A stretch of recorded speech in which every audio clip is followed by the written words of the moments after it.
Hello everyone, study with us में आपका एक बार फिर से स्वागत है। और आज हम रिसर्च एप्टीट्यूड से रिलेटेड एमसीक्यू डिस्कस करने वाले हैं। और ये जितने भी क्वेश्चन हैं ये सारे के सारे प्रीवियस क्वेश्चन हैं।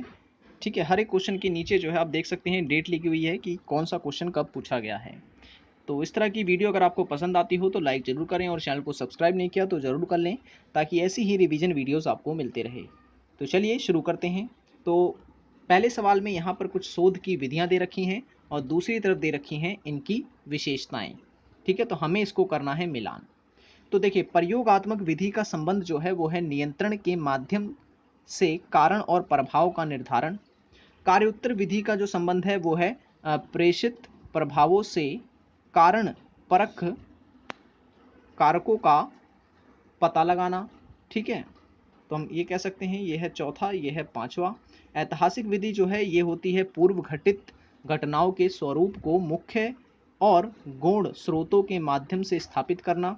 जबकि निर्जातीय विधि जो होती है ये होती है साझाकृत व्यवहारों के स्वरूप का अध्ययन करना। ठीक है, तो सही आंसर हमारा कौन सा हो जाएगा? चौथा, पांचवा, तीसरा, दूसरा, तीसरा। सही आंसर है ऑप्शन नंबर ए। ठीक है, चौथा, पांचवा, दूसरा और तीसरा। नेक्स्ट क्वेश्चन है शोध की। अब देखिए, ये क्वेश्चन जो है ये पूछा गया है, ये भी दिसंबर 2018 में पूछा गया सवाल है। तो शोध के उन चरणों, ठीक है ना, चरणों सोपानों की पहचान कीजिए जिसमें नैतिक निहितार्थों का मुद्दा प्रासंगिक होता है। दिए गए कूट में से अपना उत्तर चुनिए।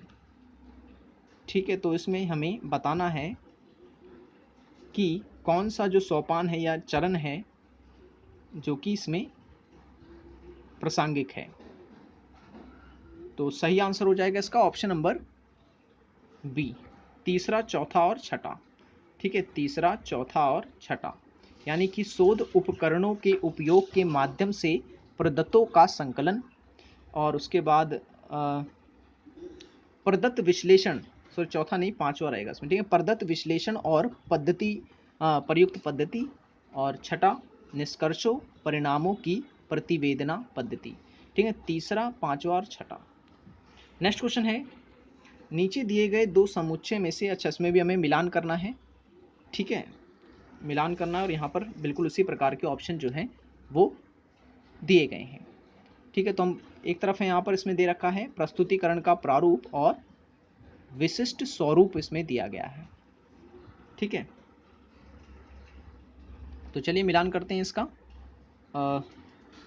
इसके ऑप्शन देख लिया जाए तो सही जो है इसका, देखिए अब यहाँ पर दे रखा है शोध प्रबंध, लघु शोध प्रबंध। ठीक है, तो इसका संबंध जो होता है ये होता है व्यवस्थित एवं निर्धारित प्रारूप से। ठीक है, और जबकि जो शोध पत्र होता है ये होता है कृत शोध की संक्षिप्तिका पर आधारित प्रस्तुतिकरण।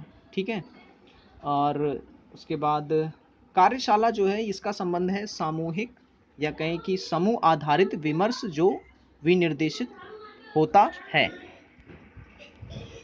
ठीक है, जबकि जो संगोष्ठी होती है, सेमिनार जो होता है ये होता है विशिष्ट प्रकरणों पर आधारित विमर्श चर्चाएं। ठीक है, तो सही आंसर है ऑप्शन नंबर डी है इसका। ठीक है, option number D. Next question की ओर चलते हैं।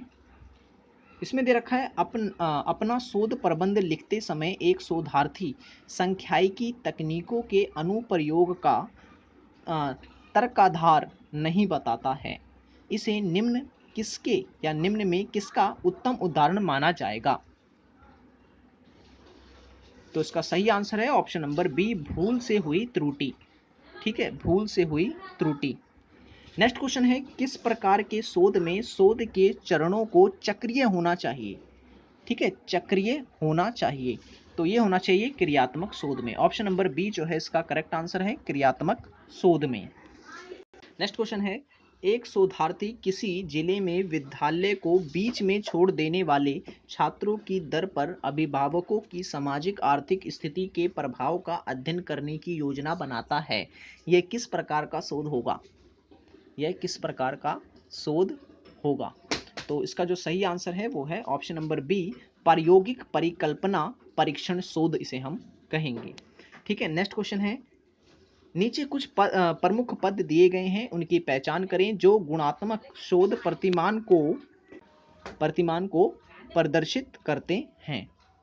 ठीक है, प्रदर्शित करते हैं। तो इसका जो सही आंसर हो जाएगा वो हो जाएगा ऑप्शन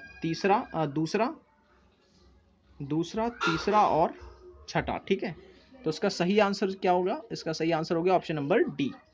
ऑप्शन नंबर डी इसका करेक्ट आंसर है।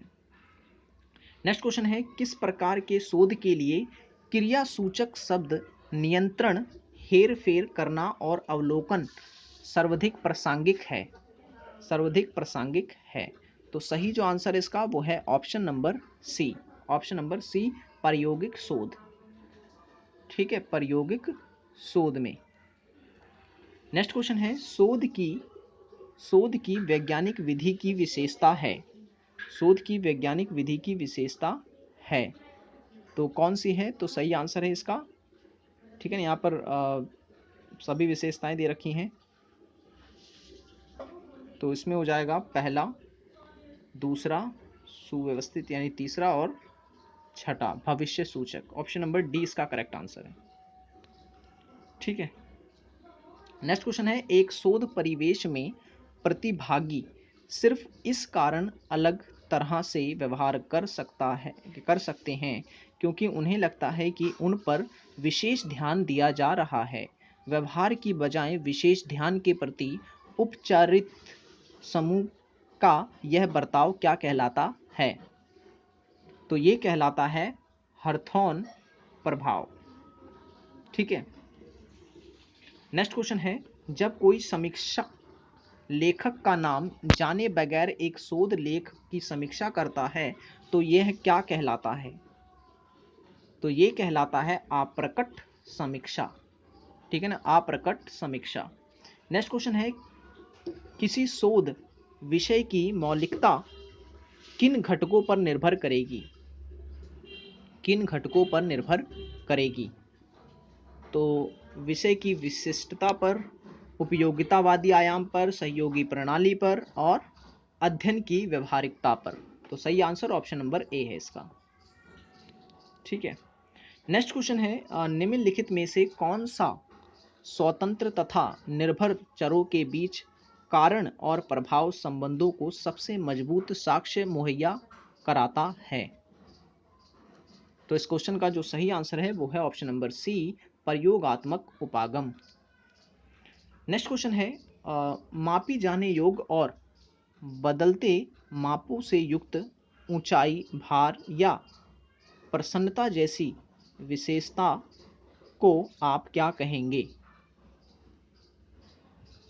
तो इसका जो सही आंसर है वो है option number C. Option number C, चर कहते हैं इसे इंग्लिश में, जिसे हम वेरिएबल कहते हैं।